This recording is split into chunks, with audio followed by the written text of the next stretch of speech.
I'm Raisa Chantami of the Indonesia channel in Jakarta, and this is a special TIC news break. Surging oil prices present a new challenge for airlines seeking to get back on their feet amid easing COVID-19 restrictions.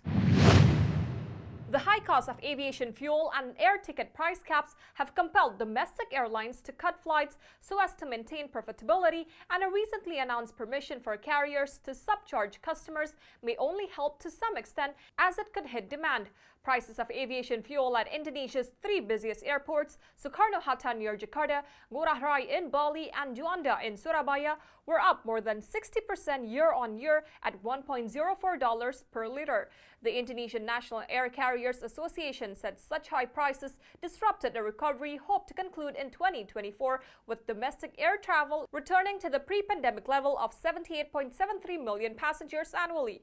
Fuel accounts for roughly 30 to 35% of total airline costs. Every 10% increase in aviation fuel prices translated to a 3% increase in total costs, effectively wiping out airlines' typically thin profit margins at between 1.5 and 3%. Indonesia's central bank has cut its 2022 economic growth outlook amid risks from inflation and geopolitical tensions, while it left interest rates at a record low to bolster the recovery. Bank Indonesia kept the benchmark 7-day reverse repurchase rate at 3.50%. It also left steady other policy rates for the overnight interbank money market. Bank Indonesia has been adamant about maintaining low interest rates for as long as possible, even as other Asian central banks began to tighten monetary policy to temper a spike in commodity prices. Inflation in the country was still within Bank Indonesia's 2% to 4% target range, although consumer prices rose to a two-year high in March at 2.64%.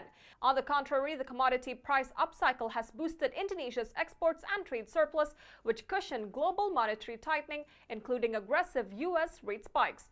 During the pandemic, Bank Indonesia cut interest rates by a total of 150 basis points or 1.5% and injected billions of dollars into the financial system. It began to unwind its loose policy with a reverse requirement ratio hike in March. If you're heading to Indonesia or traveling within the country, here's the weather forecast for major destinations.